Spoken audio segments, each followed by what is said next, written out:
por cualquier zona y te pones y recibes un montón de información sobre algo, y también un intento de sistematizar o de poner balizas para que saber dónde movernos en este mundo que os decía de la novela negra, que ya se ha vuelto tan permeable a otros géneros, a diferentes, muy diferentes en algunos casos, modelos narrativos, y yo creo que este libro hacía falta. Hay libros en el extranjero básicamente canónicos. Recuerdo el de Mesplez, que durante mucho tiempo es el diccionario de la serie negra de Claude Mesplez, que estuvo, como sabéis, desde la primera Semana Negra muchas veces aquí, y ahora es una referencia para todos, que fue el primer gran trabajo realmente como un diccionario que se hizo en Europa sobre el tema. Pero siempre el problema de las guías de los diccionarios es que el tiempo las vuelve periclitadas muy rápido, pero hay algunas cosas que ya están ahí, que se puede añadir, pero lo que hay ya no se puede quitar, ¿no? Y el primer volumen, que era la época clásica de la novela negra y policíaca, y estaba muy bien lo de hacer esa separación. Sí. El segundo, que es el que estáis viendo, que es el de la época contemporánea, de la novela negra y policíaca. Yo cuando recibí el primero, bueno, como yo en esto llevo desde que tenía 17 años empezando a venderlas, pues ya me resulta un terreno más conocido. Me interesaba mucho el que tenéis a la vista, que era el de la contemporánea, por dos motivos. Uno, por formación, para formarme en cosas a las que no llego, por mucho tiempo que le tenga que dedicar cada año, soy incapaz de llegar. Y por otro lado, porque bueno, uno siempre tiene un lado cotilla, ¿no? A ver qué dice esta gente de determinadas cosas y autores, a quién pone, a quién no. Más allá de ese lado, es importante ir poniendo las balizas de las cosas, ¿no? De lo que ha ido sucediendo. Estos libros son básicos para conocer el tiempo. Si por ejemplo cogéis una guía de pintura del año 1900, donde ponga la mejor pintura, la mejor historia del arte y la pintura hasta la fecha, bien, pues no sirve para nada, la podéis tirar a la basura, porque en esa historia no va a estar ni Van Gogh, ni Cézanne, no va a estar ni nadie de los que ahora nos parecen importantes. Va a haber un montón de pompiers, o sea, de bomberos, que no suenan a nada, y esa iba a ser la historia. Pero sí, eso, que no sirve para nada en el mundo, sirve para saber cómo era la sociedad en ese tiempo, y los gustos y la forma. Y en el peor de los casos, que en el mundo futuro resulte que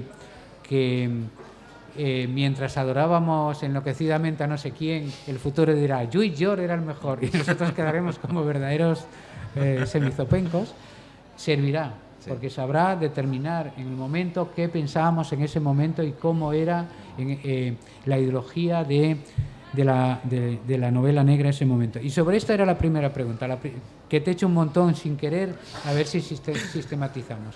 La primera es, ¿hacéis lo de Salamanca desde cuándo? ¿Cuánto tiempo lleváis? Sí. Alguna respuesta me la sé, pero si sabes que tengo que hacerlas, esa muchas, es una. Muchas. Otra es el libro en sí mismo. Sí. Empecemos por esas, para no... Bien, pues buenas tardes. Bueno, antes de nada, Ángel, permíteme que te dé las gracias por permitirme un espacio en la Semana Negra, un lugar que es importante para todos, porque nosotros llevaremos 17 años, ya te contesto a la pregunta, en Salamanca, pero Gijón lleva el doble, ha sido nuestra casa durante muchos años, ha sido el templo de la novela negra donde hemos venido a aprender, a escuchar. Y el otro día pensaba que hasta vino Manchet en la Semana Negra. Manchet, Wesley, Semionov en la primera Semana Negra, es decir que Lawrence Bloch, Paco González Ledesma, es que los muertos hemos tenido aquí enorme, ¿no? Entonces, estoy realmente muy contento de poder estar, pues en el vademecum de los festivales y estar aquí, ¿no?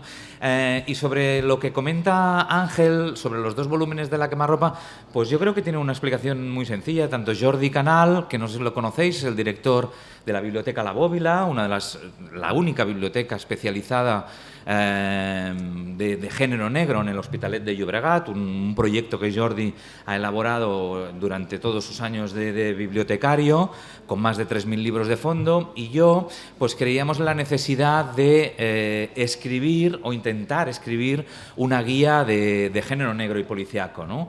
Había los estudios, tú te acordarás, Ángel, los estudios de Salvador Vázquez de Parga, de Javier Coma, es decir, de gente que bueno, pues que hizo grandes ensayos en este país. Pero es verdad que ahora había como una falta, ¿no?, de intentar escribir un libro que explicara pues un poco lo que es el género negro en la actualidad, ¿no? Es verdad que el primer libro fue más fácil porque era un territorio más acotado, más estudiado. Es decir, hablar al final de los clásicos norteamericanos, de Simenón y de los policíacos, pues bueno, era algo más asequible, pero la segunda parte era realmente la compleja, ¿no? Era donde nos teníamos que mojar.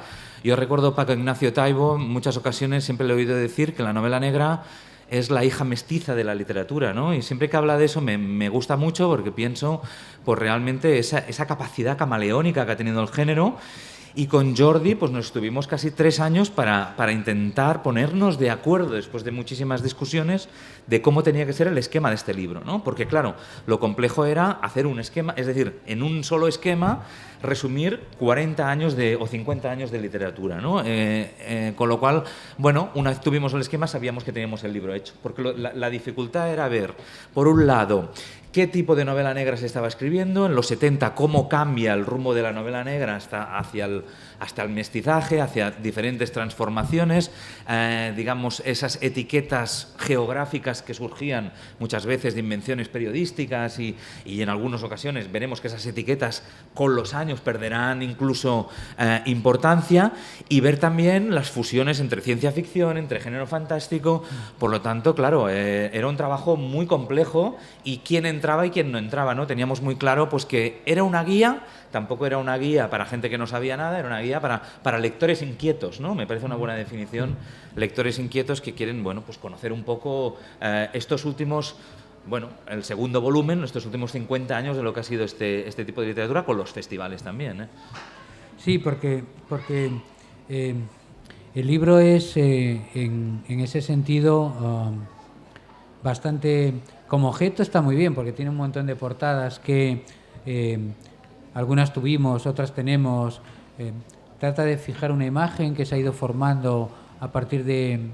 Una imagen también gráfica que se ha ido formando, bueno, a partir del cine, de los cómics, de las portadas, de las portadas de la narrativa popular, y de alguna manera, en la medida de lo posible, en un libro así, trata de ponerse pinceladas, que a mí siempre me parece muy, muy ilustrativo, porque, por ejemplo, ahora que veo ahí a Jesús Palacios, el montón de veces que habremos hablado, otro de los lujos del periodismo cultural español, que es Jesús, habremos hablado de lo mucho que nos ha influido portadas de novelas, algunas terroríficas, pero claro, en el sentido no del modelo narrativo, sino del género, sino lo malas que eran, pero que hablamos de las portadas, ¿no?, que eran mucho mejor, y eso crea también... De hecho, hay algunos libros que parten de la propia portada al revés de lo que podría suceder. Hay muchas cosas, y este libro trata de ser una miscelánea de todo. La ideología del libro, porque evidentemente cuando tomas una mirada, la mirada en la narrativa de cualquier género o lenguaje, la mirada es la política, que no es lo mismo... Yo qué sé, en una sala de tortura, por ejemplo, imaginaos tomar la visión, el punto de vista del torturado, que la del torturador, que la del niño que está al otro lado de la pared, que es su casa, oyendo lo que está sucediendo allí. La mirada que tú uses es la ideología que tú transmites. ¿Qué tipo de mirada? Bueno, yo tengo mi opinión, pero eso no cuenta aquí porque es la tuya. ¿Qué mirada desde ese punto de vista habéis adoptado? Hay dos miradas, porque es de dos autores, pero sobre todo es una mirada puramente, más allá de ideas políticas, una mirada muy sentimental de lo que ha supuesto nuestras lecturas durante todos estos años, ¿no? Además, Jordi y yo abarcamos dos franjas de edad muy interesantes, es decir, él es un hombre de casi 60 y pico de años, y yo soy algo más joven, con lo cual nos complementábamos mucho con las lecturas, hasta tal punto que al final en nuestras listas nos dimos cuenta pues que nos repetíamos en muchos títulos, ¿no? Pero sobre todo es... Un libro, como siempre, en el cual pues hablamos de nuestras lecturas preferidas, ¿no? Algo puristas, yo creo. Creo que cada vez que entramos en el terreno del mestizaje, de la mezcla, sufríamos más para escribir esos capítulos, ¿no? Es decir, que como éramos lectores, hemos sido lectores mucho de La Cúa de Palla y de todas estas colecciones que Javier Coma nos ha reeducado en cuanto a la novela negra, pues es verdad que cuando nos metíamos en territorios de steampunk y de cyberpunk, pues sufríamos más, ¿no? Porque es un territorio que nos resulta algo más lejano, o también porque es un territorio en el cual pues hay muchas lecturas de género negro como para abarcarlo todo, ¿no? Pero ha sido dos libros que ha sido libros de formación, es decir, de formación primero para nosotros, porque realmente, como te digo, ha sido un libro de muchísimas discusiones, que entra, que no entra, y también de selección de nombres y de portadas, porque sabíamos que las portadas en el fondo pues marcan la imagen icónica de cada década de la novela negra, ¿no? Es decir, el juego de los colores más clásicos, luego la entrada de la novela negra en los catálogos generalistas también, y sobre todo, bueno, yo me acuerdo cuando vino Jesús Palacios, nos explicó el cine, por ejemplo, casi a través de las portadas, ¿no? Es decir, cómo a través de esa imagen gráfica se puede ir entendiendo una determinada época, ¿no? Entonces, sí, en ese sentido, pues, creo que ese ha sido un poco el criterio, ¿no? Nos hemos dejado cosas, hombre, evidentemente, claro, es fundamental, y algún autor que podía haber entrado y no ha entrado, pero sí que creo que es una guía que resumen muy bien, o creo que casi están todos los que deberían de estar, ¿no? Creo que nos hemos dejado poca gente. ¿En qué, cómo os repartisteis el trabajo? ¿Estabais, repartisteis esto tú, esto yo, o una vez, cómo fue el método de trabajo? Bueno, Jordi, que es un tipo súper simpático, formadísimo y estupendo, le hemos puesto una cruz enorme por no haber venido. Eso sí, que ya la quede tiene, claro, eso ya lo va a tener para toda la vida, esta mancha. Pero esperemos que vuelva para limpiarla. Exactamente. Encuentra cosa de estas de limpiar rápido. El proceso ¿cómo de escritura, sí, el proceso de escritura ha sido muy atractivo, porque nos repartimos los capítulos, pero sabíamos que esos capítulos luego tenían que tener el visto bueno del otro. Es decir, esos capítulos tenían que tener una revisión, una reescritura, y eso nos ha originado en algunos casos conflictos y en algún caso hasta pelea. Nos hemos peleado. Estuvimos una semana sin hablarnos, por ejemplo, porque nos enfadamos sobre el episodio del Femicrime. Recordáis muy bien que la etiqueta Femicrime es una etiqueta que está ciertamente hace poco de moda, ¿no? Por literatura escrita por mujeres. Bueno, la perspectiva mía y de Jordi sobre el Femicrime era muy dispar y nos discutimos, nos enfadamos, tuvimos una semana, pero ya está, una semanita. Fue una cosa muy cortita y luego ya nos volvimos a llamar, nos dijimos que nos queríamos mucho, pero es verdad que escribir a cuatro manos un libro de estas características, una persona sola, hubiera sido un trabajo muy duro, ¿no? Es decir, ya es un libro duro, un ensayo, pero hablar de tantas lecturas, de tantos subgéneros, hablar hacia dónde camina el género negro y policíaco, pues a cuatro manos ha sido mucho más divertido. Y el ensayo, pues discutido, el ensayo entre amigos, el ensayo con un buen whisky, con un buen gin tonic, hablándolo los dos, pues lo hemos pasado muy bien. Yo creo que es la gran lectura, nos hemos divertido mucho escribiendo estos libros, y cada página, cada imagen, cada pequeña anécdota está muy elegida, muy pensada, y sobre todo queríamos hacer también, y perdóname Ángel, un libro divulgativo, un libro que no fuera un tratado en el cual, pues aquel tratado universitario pesado de comas y subordinadas. Queríamos que fuera un libro accesible para todo el mundo, que la gente pues le entraran ganas de leer un determinado subgénero o una determinada etiqueta. Y bueno, y creo que los lectores, por las opiniones que hemos ido teniendo, pues bueno, pues es una guía realmente, es una guía de la novela negra y de la novela policíaca, que además también, hablando de novela negra y novela policíaca, el tema de la etiqueta también nos supuso un problema, porque sabes que los franceses tienen muy claro el polar, los italianos tienen muy claro el giallo, y también teníamos muy claro pues cómo debíamos llamarle a un tipo de literatura que se le intentó llamar criminal en su momento, etiqueta que no conseguimos ni con Román Gubern, ni con Javier Coma, ni con Salvador Vázquez de Parga, y que se ha quedado ahora en negra y policíaca. Bueno, pues había un poquito que matizar, que explicar diferencias entre una y la otra, que parecen muy sabidas, pero que es verdad que no, que han ido evolucionando, han ido teniendo sus propios hijos mestizos, y bueno, y creo que hasta hoy resume muy bien lo que ha sido el género, ¿no? Veremos cómo evoluciona, ¿no? Sí, las palabras que nunca son inocentes. Eso, sí. Y las definiciones, por ejemplo, en Argentina llaman un escritor de policiales, que quiere decir cualquier cosa. Ahí está claro. Rodolfo Walsh, y ahí está, en Argentina, pues no sé, pues imaginaros. Sí. Eso, sí, por decir algo. Entonces, que no tienen nada que, o sea, que dices tú, y que no sirven en absoluto, que en nuestro idioma, que es el mismo en el castellano, no sirven, o en el argentino, en el español, como lo quieras llamar, no indican nada, ni lo mismo, ¿no? Y esa es la primera cosa que sucede mucho en los géneros, que es que somos incapaces de saber. Esto, por ejemplo, en la ciencia ficción está muy claro. Se llegó a la conclusión de que ¿qué es ciencia ficción? Todo lo que uno considere que lo es. Porque, claro, si no es imposible. Y la serie negra, como es a la novela negra, como es algo que triunfó, o sea, como marca, es como Tinto de verano, ya triunfó. Pues esto es igual. Entonces ya ahí entra cualquier cosa, o novela gráfica. Claro, ya entra Spider-Man y el arte de volar de Altarriba que estaba aquí. No tiene nada que ver, pero funciona. Y de alguna manera, este tipo de libros, que lo has dicho y lo has apuntado y me parece muy interesante, que es divulgativo. Claro, porque el problema es encerrarse, tú lo sabes mejor que nadie, es encerrarse en la universidad y escribir el metalenguaje universitario, que no vas a ninguna parte con él más que que se continúe, ¿no? Claro. Dando vueltas a la noria. Pero que me parece muy interesante esto, sobre todo porque yo, que soy muy poco fan de los libros de Vázquez de Parga y de Coma, que considero que fueron importantes en la época, pero que no son ventanas, son puertas que se cierran, cerraban, eran muy amigos de cerrar, y lo que hay que hacer, este libro es una ventana, y eso es mucho, hemos avanzado mucho en estos 34 Déjame años, que te digo una cosa, Ángel. 40, ¿no?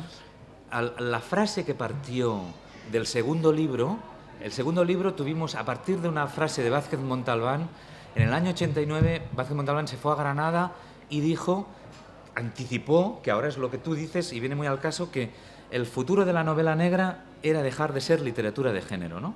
Y ahí estaba la clave del libro. Ahí sabíamos que con esa frase teníamos la clave, es decir, lo que había que hacer no era cerrar, era abrir. Y entonces ahí queda un género abierto, poliédrico, con unas características muy peculiares y muy marcadas históricamente, pero que la literatura renueva, amplía, y ahí está el secreto del éxito, ¿no? Y por lo tanto, por eso, es que me ha venido ahora a la cabeza esa frase, que era muy importante. Eso es básico, ¿no? Sí, de Montalbán, que en esto tenía la cabeza, muy clara, ¿no? Muy granchiano, tenía la cabeza, y yo lo recuerdo en el año 90, aquí hubo la tercera Semana Negra, hasta la Rula, de la Rula para allá era Semana Negra, y no había carpa ni esta historia, en contenedores de Renfe. Ahora sería impensable que ahí te dejasen tirar un contenedor de Renfe que pesaba 20.000 kilos solo el contenedor. Y recuerdo en uno de esos contenedores, de espaldas al edificio de Paquet, a Montalbán, que dio una charla que está recogida en un libro que editamos de conferencias de ese año, creo que medio inencontrable ya, donde hablaba del asunto, de este asunto, habla en concreto, ¿no? Y él decía ya que esto de la novela negra era un invento, como lo estábamos haciendo. Que eso no existía, esto era un invento que estábamos haciendo. O sea, que vete a saber para dónde iba, porque la novela negra estaba en la marginalidad de la literatura. Eso es. Y ahora está en la centralidad. Esa es la base de qué ha pasado en estos 30 años. ¿Por qué? Porque los escritores que venían, y este es un ejemplo, la Semana Negra, lo que nos decían, 30 escritores que venían a aquella época, le parecía que era imposible juntar 30 escritores, hay que pensar en la España de ese momento, y encima de policíaco, o sea, de esta basura que lee esta gente. Y claro, es curioso porque a poco que pensasen algunos, deberían pensar que Asesinato en el Comité Central ya estaba escrito. Claro. Y lo que cuenta Asesinato en el Comité Central de Vázquez Montalbán, que es serie negra en tanto en cuanto está Carballo, pero que el resto es el troceo que iba a haber en el Partido Comunista de España, donde el malo va a ser la socialdemocracia, que se los va a cargar, coño. ¿Qué es eso? No lo estaban viendo. Claro. Pero ahora el mayor de los éxitos es que algunos autores de la novela más experimental española de final de los 60 estén haciendo muy malas novelas policíacas. Eso es un éxito del género. Exactamente. Y que ha llegado ahí. Pero por eso te digo que este libro, la ventaja que tiene es que abre campos. Es decir, esto es la novela mediterránea, que yo ya no sé si existe o existirá. Existió sin duda, pero existió, ya no existe. Pero que era un momento concreto. Eso es. Y tú abres, eso puede ser, cuentas, ¿no? Y esa parte yo le imagino contada por Coma, y eso está cerrado. Claro. Porque es como ¿cómo definirlo? Era muy el cierre categorial. Sí. O sea, la novela buena era la novela americana, y a partir del año 55 ya no había existido nada bueno, era todo malo. Claro. Entonces, esta idea, que nos permitió conocer a gente. La Croix de Paya es el ejemplo. Sí, sí. Él solo publicaba novela negra clásica de los años 20 a los años 60. El resto no le interesaba. Porque no sabía leer inglés. Claro. O sea, Rodolfo Walsh creó Tiempo Contemporáneo, claro. O sea, creó la serie negra porque él era el traductor, era un trabajo y él lo cuenta Piglia, que él se leyó 300 novelas americanas y dijo, coño, hay 30 que es alta literatura, claro. Voy a publicarla. Pero es que él lo leía y encargaba a traducir. A Walsh, por ejemplo, tradujo los cuentos de Chandler, que son maravillosos en la edición de Tiempo Contemporáneo. Sí, sí. Por lo que dice siempre, no usaba calcetines, usaba medias. Entonces decía, se puso las medias, Philip Marlowe, y decía, pero este tío se pone medias y tal, ¿no? Pero esa parte es una parte de que a mí me parece que fallaba en Coma. Coma leía a través de traducciones francesas. Eso ya viene mal de base. Pero así todo nos enseñó, que yo es la parte que reclamo ¿no? Y tal. Pero el siguiente paso, para él ya no existían. Jerome Charing, Mark Twain, toda esa gente que son maestros, no existían. Y olvidados y poco publicados. Sobre todo nos dimos cuenta que a partir de los 70 sucedían muchas cosas, ¿no? Porque la muerte de Agatha Christie, el final de Simenon, el final de Chester Himes, marcaba como un entrepaso entre el final del periodo clásico y el principio de algo, ¿no? Y fueron los latinoamericanos los que nos hicieron ver o entender a través de la parodia, a través de la reescritura, a través de todo aquello de Martini, de toda la recuperación de lo que serían los mitos norteamericanos, que estaba empezando algo nuevo, ¿no? Y que no nos olvidamos de lo que venimos, pero vamos a hacer algo nuevo, ¿no? Y en ese sentido, por ejemplo, el capítulo del neopolicial marca un punto de inflexión, no en el sentido de originalidad, que hay cosas que evidentemente se han dicho y se han escrito y hay gente mucho más cualificada que nosotros para hablar de ello, pero sí es verdad que esa escuela del neopolicial marca tendencia, ¿no? Y marca tendencia en todos los sentidos, por recuperación de clásicos, por denuncia de dictaduras, por el principio también de no ser mediterráneos, pero hacer muchas ocasiones lo mismo que los mediterráneos. Y bueno, y a partir de ahí se crea una nueva era de la novela policíaca y de la novela negra, que había que dividirla evidentemente en esos dos volúmenes, que Claude Mesplet solo pude leer el primero. Yo tenía mucho interés en que leyera el segundo, porque él era un hombre también muy abierto, sí, y con una gran capacidad de ruptura de fronteras, y lo veía así, pero el segundo volumen evidentemente pues no lo pudo no pudo verlo, sí. Hubiera sido estupendo que él estuviera aquí hoy. Porque es un maestro para contigo. Nosotros, ¿no? Es decir, Claude Mesplet es el maestro. No, sí, no es complicado, sí, él verdaderamente lo es. ¿Qué apuestas hacéis en el libro, en este segundo volumen? De alguna manera... ¿Ya? Se nos acabó. Bueno. Pues nada, yo voy a recomendar ampliamente el libro y vamos a hablar de qué apuestas, de qué literarias, por dónde veis que van los tiros. Si lo puedes hacer en un minuto y corremos.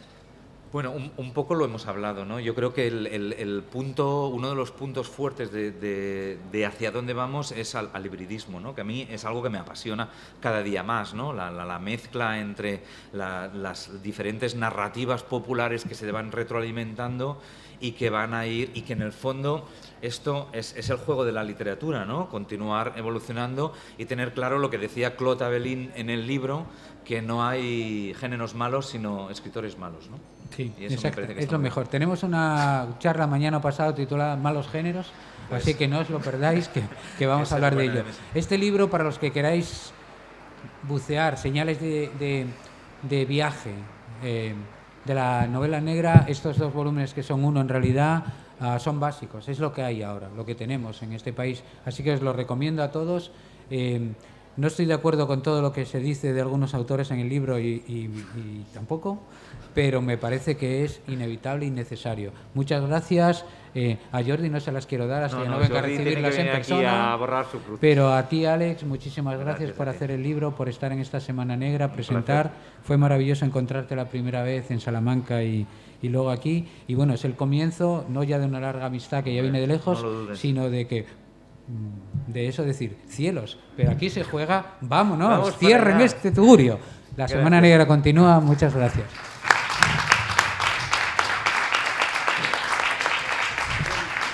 Va a estar filmando libros en la caseta de allí, de firmas en unos minutos.